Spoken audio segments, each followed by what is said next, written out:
Le président de la Confédération helvétique, M. Alain Berset, est arrivé ce vendredi 14 avril 2023 à Goma dans une mission humanitaire.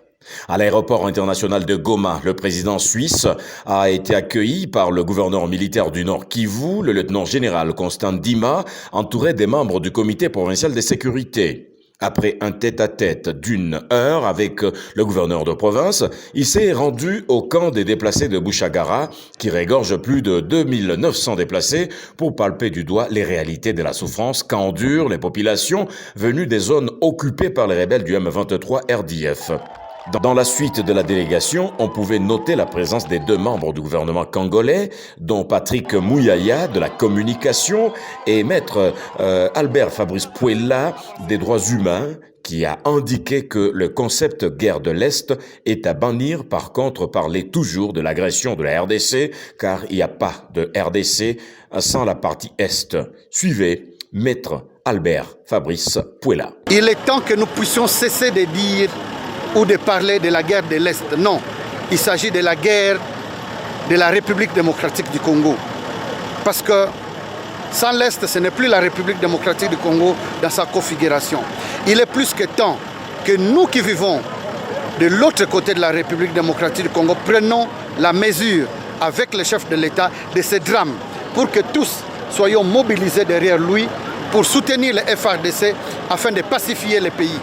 On ne peut pas être à l'aise en voyant 600 000 familles agglutinées dans un petit camp comme celui-ci, vivant dans la précarité, avec des cas de viol. Nous venons d'être au centre de santé là-bas, avec Intersos, malheureusement Intersos qui arrive à la fin de son mandat.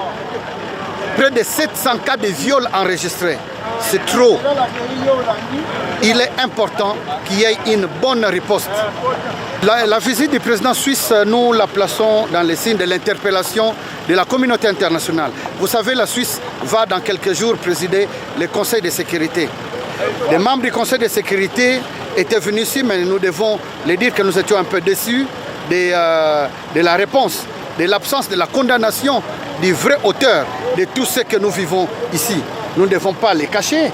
C'est le Rwanda qui transporte cette misère dans notre pays.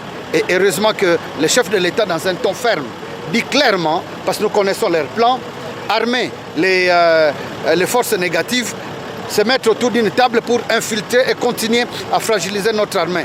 Nous avons dit NON, le Parlement dit qu'il n'y aura plus de négociations pour continuer à fragiliser notre armée. C'est fini, nous devons conquérir notre territoire pour que la paix revienne dans notre pays.